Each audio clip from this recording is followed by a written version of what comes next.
Hi, I'm Teacher Eudz and welcome back to another exciting and fruitful day to learn English featuring the types of questions. Please refer to Quarter 3, Module 7, Lesson 1 of your learning material for this video. Asking questions and giving answers are the basics of a great conversation in English and in any other languages. But are you doing it correctly in English?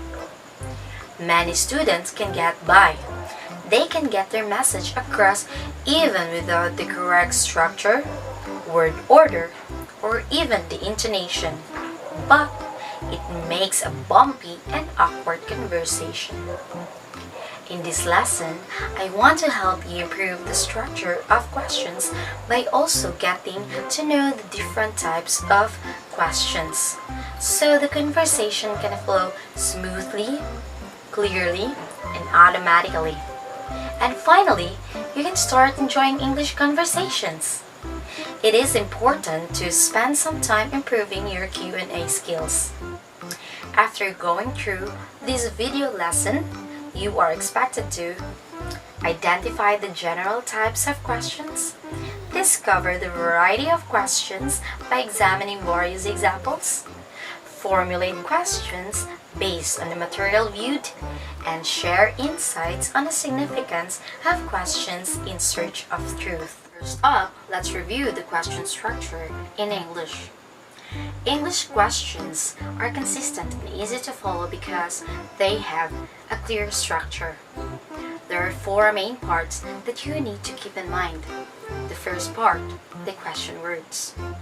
Who, what, when, where, why, or question phrases like how long, how often, or how much. The number two is the auxiliary verb or your helping verb. Be, do, have. It can also be a modal auxiliary verb like will, can, or should. Third is your need, your subject. I, you, we, and so on. And lastly, the main verb, any verb. Walk, run, dance, buy, and so on. These are the four things that you need to keep in mind, and you need them in that order all the time. Okay, let's try some examples. Ready? Where do you live?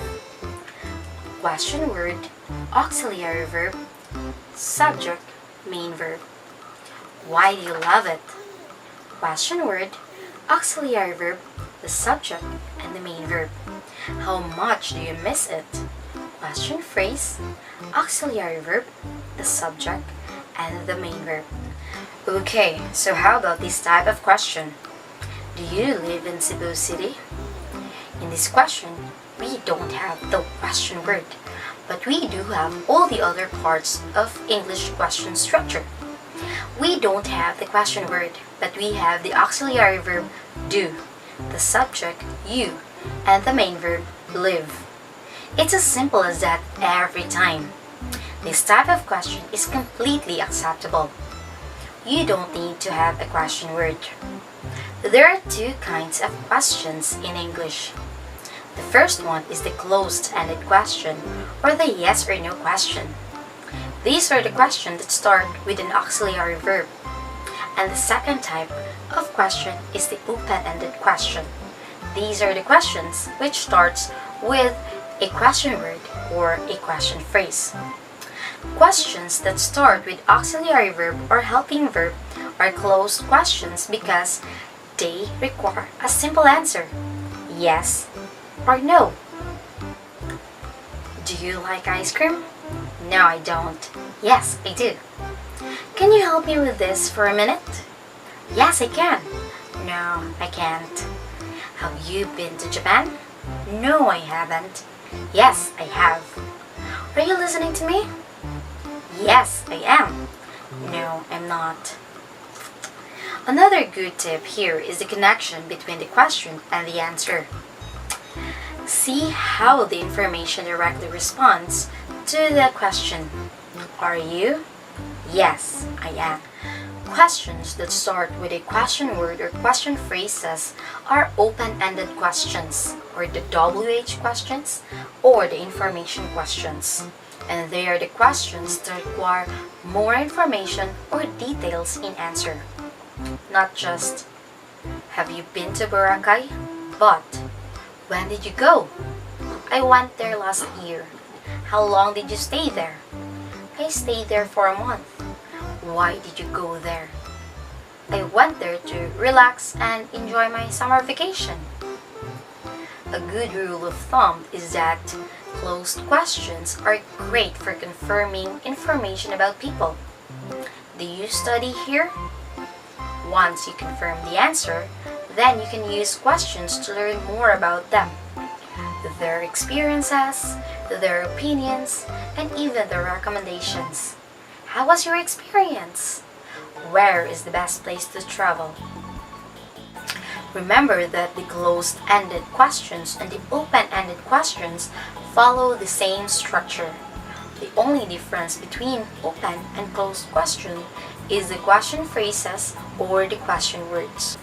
Now take a closer look at this picture. I want you to construct 2 closed-ended questions and another 2 open-ended questions for 30 seconds. Ready?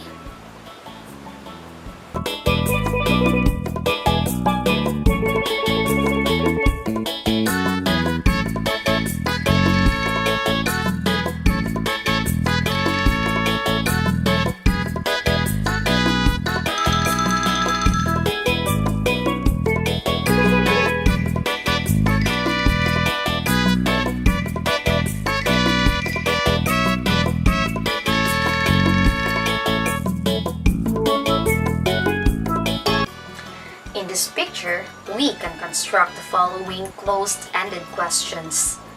Do you like it? Is the place beautiful? Will you bring me there?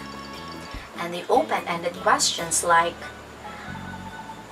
where is this place? Who are you going with? When are you going to stay there? So, did we come up with the same questions?